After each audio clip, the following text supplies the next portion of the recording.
Hello reloading world, this is Fasty Fausty, and today I'm going to talk about reloading these badass puppies right here. You guessed it, man. 50 cal Action Express. The gun. The biggest semi-automatic caliber that you can buy. Now, a lot of people talk about the practicality of these guys, but in reality is that they're a lot of fun to shoot. There's no doubt about it. Are you going to carry a Desert Eagle? I don't know. Maybe if you're, Agent Smith from The Matrix, it's up to you. But it grabs a lot of attention when you go to the range, I can tell you that much. So, 50 cal Action Express. Very expensive. You have no option but to learn how to reload these. Now, I'm assuming that for you that are watching this video, that you know something about reloading. I don't recommend anyone to reload this particular caliber if you're starting out, unless you're a genius.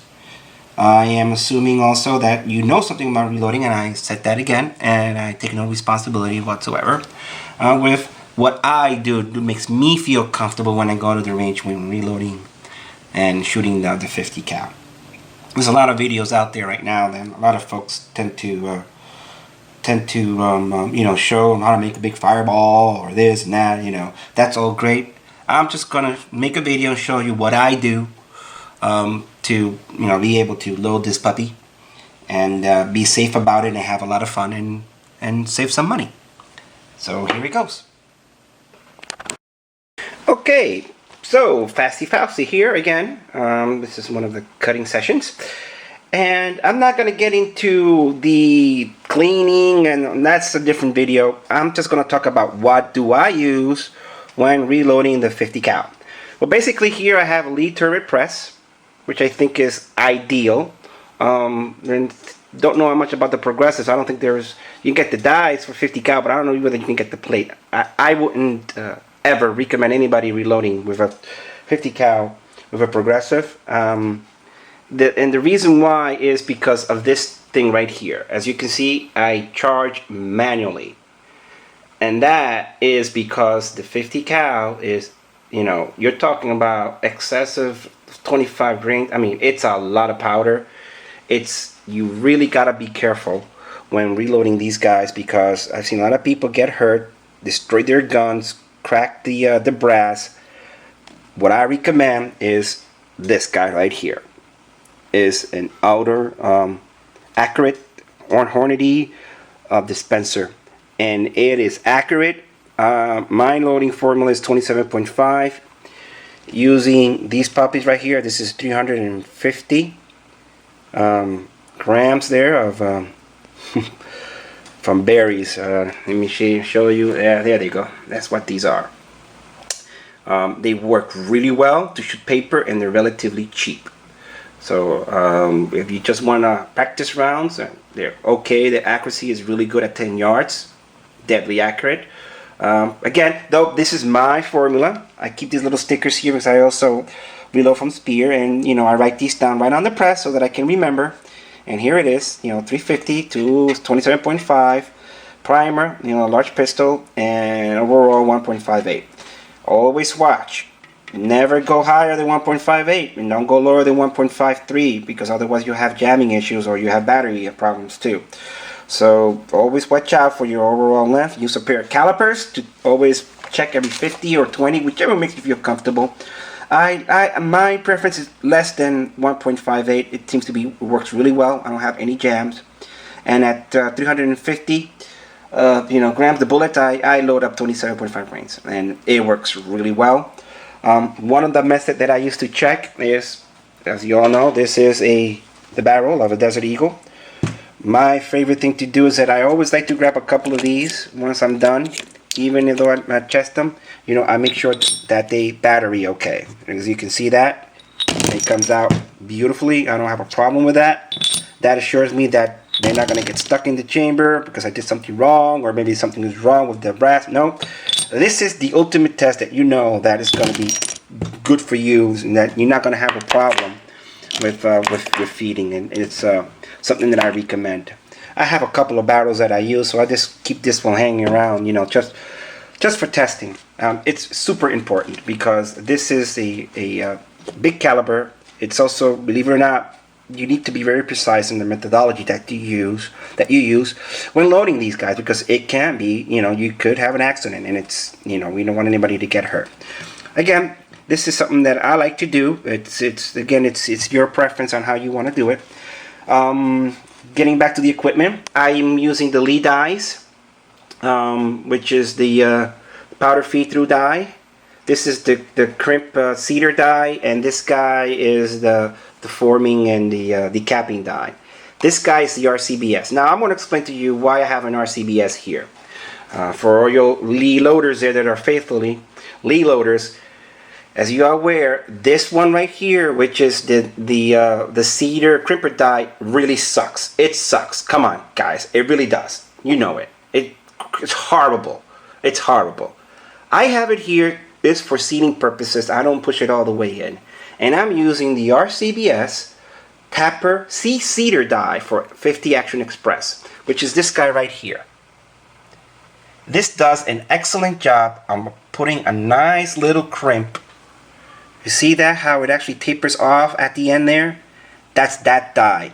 And that allows the bullet to get a little bit more pressure inside, you know, and it makes it for more accurate, more reliable, and it also allows more powder to be burnt up. I'm using the Winchester 296 powder. As you know, that's very dirty sometimes, and if it doesn't ignite right, you get some residual carbon inside. Well, when you crimp this more, you get more powder being burnt. And that's important because this is a heavy bullet that I'm using. It really, after 15 yards, 20 yards, you got a Kentucky windage, you know what I'm saying?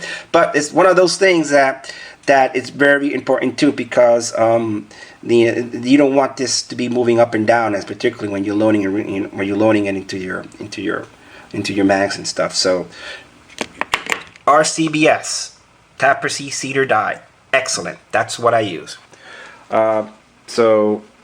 And that's basically it. I'm using primers, Magnum Primers. Now, the reason why I'm using Magnum Primers in this case is because I have them, but I don't necessarily use them all the time.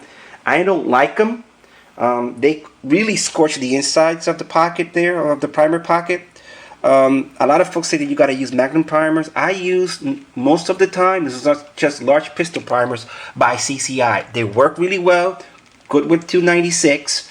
And I don't have any problems with that. I'm using these right now because I just have them, and I just want to get rid of them. Yes, they cause a bigger bang. They do a bigger fireball. You know, yeah, they do that. But in reality, I haven't seen any difference. Whether, you know, the accuracy or you know, it just makes the gun hotter, if you were asking me. But other than that, you know, I haven't seen any conclusive evidence the difference between using large pistol and Magnum large pistol primer. I mean, for me, I don't know. I haven't noticed. The caliber is so big. There's so much powder in there. I don't know. I can't tell you a sway either left or right. I know that both work fine. You know, fine with me. So, how do I reload these guys? Oh yeah, well, I forgot one more thing also. Notice that I have here a trim die. Wait a minute. Why would you need to trim 50 cal? Well, believe it or not, this is the trim die, and they make it. So the way that it works is that if you put your spent brass in there, right, and it exceeds the edge over here, then you need to trim it down. That's very important, because if these brass are a little bit more than the stated manufactured on the overall length of the brass, you may have a problem with battery then, and then it could cause the gun to jam up. So it's very important that you check. You know, I've cycled these about 5 times already, and they're in perfect condition still. I mean, I love these. The 27.5, it's very, you know, it doesn't, it makes it for a nice clean burn. It keeps it relatively clean. I don't tumble. You know, I use the what do you call those things? The cob stuff, the vibrating thing, whatever. Forget the name, but. So my goal is to be able to have fun at the range and use as much of these as possible before I have to go out there and buy them again, because they are expensive. And also remember to always physically, right, inspect, make sure you don't have any cracks or anything like that.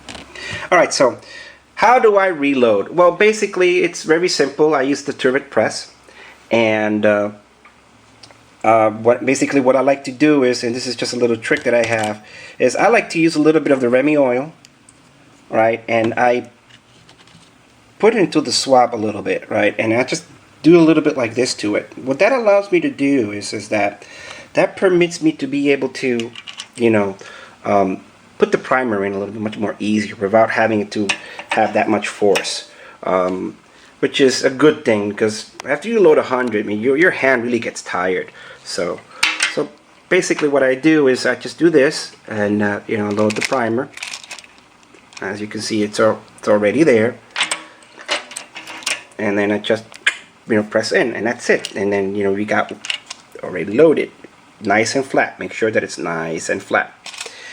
Then the other thing that I do, of course, is I feed it all the way through, and then I go to my little guy right here. And this is why this is so important. This little piece of machine, I think, is the best thing ever made, particularly if you want to. Let me zero that out. If you want to load this guy, I have 27. This thing will auto dispense for me at exactly 27.5, plus or minus 1. There we go. Perfect. I grab this little plate ever so gently, as you can see, and basically I pour it in. I tap. Sometimes it sticks. If you have powder that sticks, believe it or not, you know what the best thing is ever? Brake cleaning fluid. That stuff that evaporates really quickly.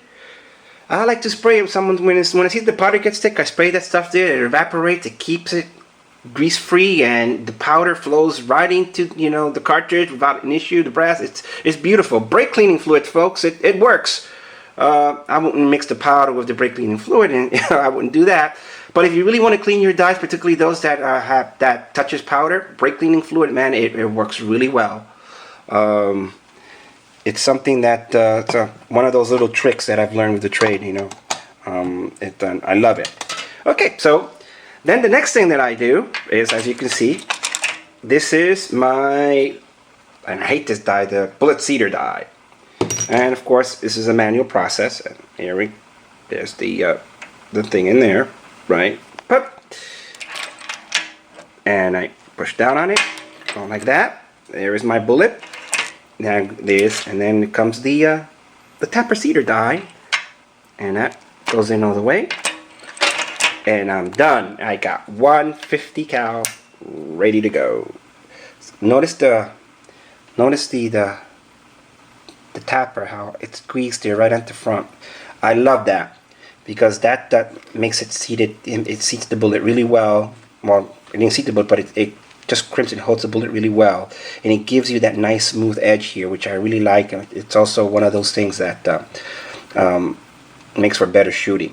Let's see what happens. Let's see if it worked okay. Let's try that. Oh yeah, that's perfect. That is perfect. I love it. I love it. So there we go. I got 50 there ready to go. So I'm going to continue. If you guys have any questions concerning what I have, how I set up, just go ahead and ask me. Again, this is Fasty Fausty. This is my first reloading video, 50 cal. I also reload the 762 by 39, and I'll make a video for that at a later time. If you have any questions on any specifics on the methodology that I use, you know, once you get into the rhythm, then you know, it's cool. The other thing that I mentioned is this. I remove this part from here, only leave this die here. I like to, you know, resize and decap, and then I put it in the, you know, in the tumbler or the vibrator tool to clean. I don't use this as my own once I start reloading. That's basically it. If you have any questions, again, this is Fasty Fausty, and talk to you later. And happy shooting.